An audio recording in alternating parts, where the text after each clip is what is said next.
What's up, investors? It's the Russian dude. Let's get straight to the point, talk about some ridiculous Russian propaganda. Okay, today we talk about the Russian propaganda, which finally, after several years of its existence, discovered that artificial intelligence can also generate some pictures. And they started to use it literally every single day, creating cover photos, thumbnails for their news headlines. And these are just some of the examples. First of all, obviously about Zelensky, who just thrusted into his immortality and that he will never be punished for anything he is doing. For some reasons they used the picture of monkey, spiders and rats. I guess okay. Next they have a picture that Moscow scared the United Kingdom and the rest of the Europe. They could not even breathe. And then obviously is the Russian bear following these creatures, these people, okay. The next one is that Moscow again scared absolutely speechless the rest of the Europe for the second time, and for some reason it is a ghost who is chasing chickens. However, it is related, but well, that's what they did.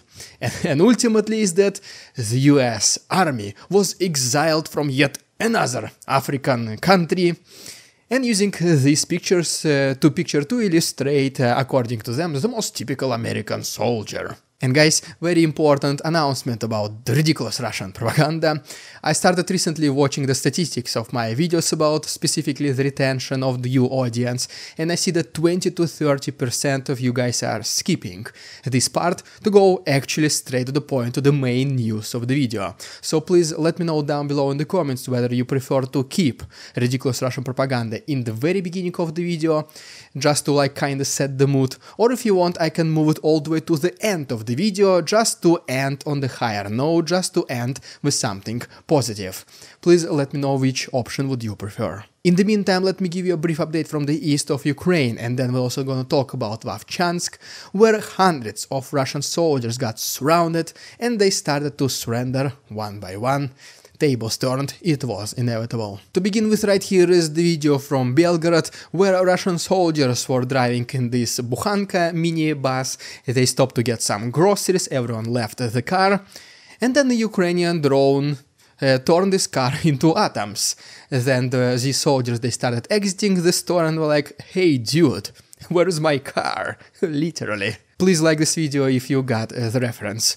Next we have a video from the security services of Ukraine, which showed a compilation of their FPV drone operators' work throughout the last week. As a result of this, they were able to put to sleep 212 Russians, 9 tanks, 13 other armored vehicles, 24 artillery systems and 4 air defense systems. And by the way, as always, full and uncensored versions of every single photo and video I'm going to show in today's episode, and all the future ones you guys can find on my Patreon, the link is down below. Next we have a very interesting video of literally one of the most brand new T-90M Russian tanks, which literally, according to the commentary, entered the front lines less than several weeks ago. Well, Ukrainian drones did not wait until it was able to demonstrate its capabilities, and they destroyed it once again. Several drones against a multi-million-dollar machine. Next we have some statements from the representatives of the Ukrainian army, is that elite Ukrainian soldiers from Azov and Burevey brigades, they were able to move a little bit deeper, specifically 1 kilometer deeper into Serebryansky forest along Kreminna front line, and just in general expanded their control over approximately 2 kilometers width of Luhansk front line. But in Donetsk region, unfortunately, Russians had some partial success. Specifically, they were able to move a little bit closer to two settlements, Sokol and Novoalexandrivka. And then in Avdiivka, extraordinarily unbelievable event happened to the Z army. Long story short, they were sending some of their armored vehicles, getting closer, potentially bringing the infantry to the firing positions. And they did not know that there were underground surprises that are left by Ukrainians. Obviously, every single advancing vehicle was destroyed. And then, just like NPCs from video games, they, guess what? They continued advance across the very same field, and the next future vehicles, they were met with the very same destiny. Surprise, surprise. But obviously the main things were unfolding in Kharkiv frontline, specifically in city Vovchansk. Right here, for example, yet another video by Ukrainian armed forces when they were able to find and pinpoint the house which Russians were using as their temporary base and destroy it. But wait, there is more, because even according to the Z propaganda itself, at least 400 Z soldiers, they got stuck in one of the local aggregate factory located in Vovchansk. As you can see from this map, this area is highlighted in this red color, and they got separated from the rest of the Z army. Ukrainians obviously surrounded the building and they started a cleaning process. Let's call it like this, advancing every single day closer and closer. And it's not like that Ukrainians are in a rush to leave this place, no. They can simply wait outside because the supplies of those soldiers are obviously limited, and they were stuck there for at least 4 days, at least at the moment recording this video. So inevitably, whenever some of them they start leaving, either one by one or in small groups, they're either being captured, they surrender themselves, or if they're not willing to do that, well, they had a very nice sleep.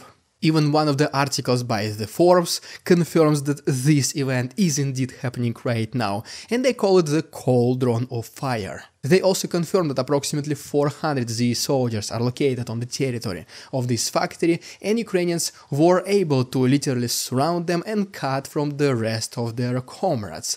Pretty much this is the last stand for those Russians. And ultimately, guys, let's briefly talk about the 2022 peace plan, which was presented in April, just 2 months after the war started, and at that point this agreement was kinda reasonable even for both sides, but unfortunately, since the peace negotiations never happened, well, we have war which is going for the 3rd year straight.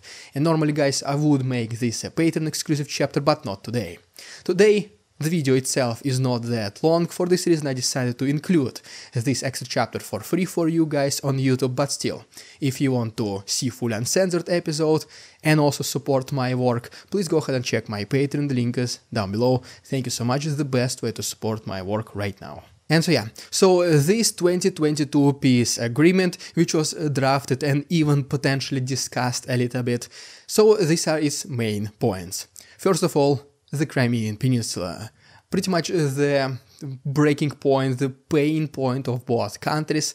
It was agreed in this peace deal that Crimea will remain under Russian control, though Ukraine does not need to recognize that it's its territory, pretty much freezing the status of the peninsula. Next, Ukraine had to promise that it is not going to join any military alliances, obviously referring to NATO, and that Ukraine had to recognize the independence of Luhansk and Donetsk regions. Russia also wanted Ukraine to adopt Russian language as the official, at least second language of the country. Ultimately, Russia was also asking for all the sanctions to be removed and also to limit the Ukrainian army to only 100,000 people, 147 mortars and 10 helicopters, in addition to some other numbers, different other military vehicles which are not mentioned in the summary of this agreement. In return to that, Ukraine will be able to ask for security guarantees from the West. Russia will not prohibit this thing to happen. Basically what it means is that Russia once again attacks Ukraine in the future.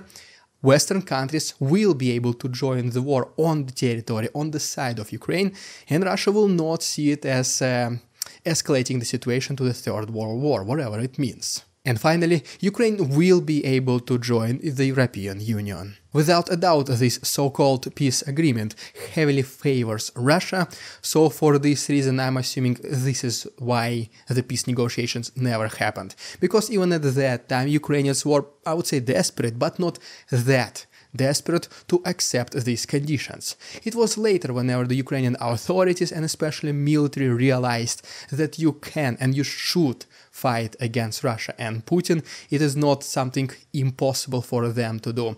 That is why the situation what we have right now is what we have right now. So please guys, let us know down below in the comments whether do you think these peace agreements back around 2022 are a little bit more favorable to Ukraine than the actual real situation along the front lines, what we see right now, or if you think that these agreements are complete nonsense and whether Ukraine should continue fighting until victorious end. And as always, thank you so much for watching. Please don't forget to like this video and subscribe to my channel, helps tremendously. Don't forget about other useful links which are down below, my PayPal donations, Patreon, and of course brand new merch what we have in our store right now. Thank you so much for watching, see you tomorrow.